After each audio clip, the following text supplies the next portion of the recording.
قرآن کریم کہتا ہے واطیعوا اللہ واطیعوا الرسول، فرمایا اللہ کی اطاعت کرو اور اللہ کے رسول کی اطاعت کرو۔ اور دیکھو اگر نہیں اطاعت کرو گے، اپنے طور پر چلو گے تو فَإِن تَوَلَّيْتُمْ فَإِنَّمَا عَلَىٰ رَسُولِنَا الْبَلَاغُ الْمُبِينُ، اگر نہیں مانو گے، روگردانی کرو گے، منہ پھیر کر چلو گے تو بھائی ہمارے رسول کی ذمہ داری تو یہ ہے کہ وہ وضاحت کے ساتھ بات پہنچا دے گا۔ ماننا یا نہ ماننا یہ تمہاری بات ہوگی، مانو گے اللہ کے فرما بردار کہلاؤ گے، جنت کے حقدار بن جاؤ گے، اور نہیں مانو گے تو اللہ کے نافرمان کہلاؤ گے، جہنم کے حقدار بنو گے۔ اس لیے کھول کھول کر کے پہنچانا یہ رسول کی ذمہ داری ہے، اور رسول اپنی ذمہ داری کو ادا کر کے دنیا سے رخصت ہوئے۔ اب رسول نے یہ ذمہ داری اپنی امت کے حوالے فرمائی اور یہ فرما دیا قرآن کریم کا علم جو حاصل کرے گا وہ نبیوں کا وارث کہلائے گا، علماء کہلائیں گے۔ ان العلماء ورثۃ الانبیاء، فرمایا یہ علماء، یہ مولوی نبیوں کے وارث ہیں۔ اب اللہ تعالیٰ نے یہ ذمہ داری نبی کو اٹھا لیا اور امت کے اوپر ڈال دی۔ اب دور انبیاء ختم ہوا، دور علماء چالو ہوا۔ جناب محمد رسول اللہ صلی اللہ علیہ وسلم کے بعد دور انبیاء ختم ہو چکا ہے اور دور علماء چالو ہو چکا ہے۔ پہلے دور میں اللہ کی عادت یہ تھی کہ دور انبیاء تھا، ایک نبی کے بعد دوسرا، دوسرے کے بعد تیسرا، اور بلکہ بیک وقت کئی نبی دنیا کے اندر ہوا کرتے تھے جو اللہ کے پیغام کو علاقوں کے اندر پہنچایا کرتے تھے، خاندانوں میں، قبائل میں، علاقوں میں، شہروں میں، گاؤں میں اللہ تعالیٰ پیغمبروں کے ذریعے سے اپنا پیغام بھجواتا۔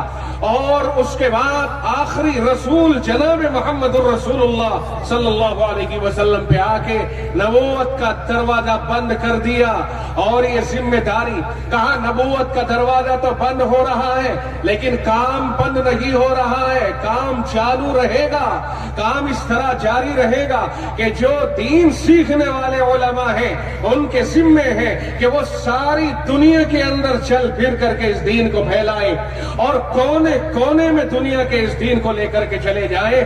آج دنیا میں اس بات کا بہت اعلیٰ ترین مظاہرہ ہو رہا ہے کہ دنیا کے کونے کونے میں اللہ کا دین پہنچا ہوا ہے، اللہ کا کلام پہنچا ہوا ہے، قرآن پہنچا ہوا ہے۔ اور اللہ نے عادت بدلی کہ پہلے انبیاء کا دور تھا، اسے روک دیا، آخری نبی کے اوپر وہاں روک کر کے اب آخر میں قیامت تک کے لیے علماء کا دور چالو کر دیا گیا۔ اب یہ پیغام نہیں رکے گا، یہ جاری رہے گا۔ نبوت روک دی، علماء کو چالو کر دیا کہ اب تمہاری ذمہ داری ہے، یہ کام تمہیں ساری دنیا میں لے کر کے چلنا ہے۔ جناب محمد الرسول اللہ صلی اللہ علیہ وسلم نے یہ فرما دیا کہ لا نبی بعدی، اب میرے بعد کوئی نبی نہیں آئے گا۔ اور اللہ نے نبی علیہ السلام کو ساری دنیا کے لیے اور قیامت تک کے لیے نبی بنایا، اور 23 سال کی مختصر مدت عطا فرمائی۔ 23 سالہ مختصر مدت میں آپ تو ہمت پور تشریف نہیں لائے ہیں کہ ہمت پور کے بھی نبی ہیں۔ اس کا مطلب یہ صاف سمجھ میں آیا کہ آپ کی نبوت کو اللہ تعالیٰ نے سارے کے سارے احکامات سے مکمل کرنے کے بعد آپ کی امت کے اندر ایسے افراد پیدا فرمائے جو اس دین کو لے کر اسی پیغام کو جو محمد الرسول اللہ کو دیا بنا کسی تبدیلی اور بنا کمی زیادتی کے ساری دنیا کے اندر لے کر کے گھوم جائیں گے۔ تو یہ میرے مصطفیٰ کی نبوت جو پوری دنیا میں پھیلنی تھی، ان علماء کے ذریعے سے اللہ تعالیٰ نے پوری دنیا کے اندر پھیلا دی، اور کسی دوسرے نبی کا کوئی پیغام نہیں بلکہ محمد الرسول اللہ پہ نازل ہونے والے پیغام ہی کو لے کر کے دنیا میں تشریف لے جائیں گے۔ تو یہ پیغام اللہ کے نبی کے ذریعے سے جو آیا وہ ساری دنیا میں پھیل گیا۔ علماء نے کوئی کسر نہیں چھوڑی۔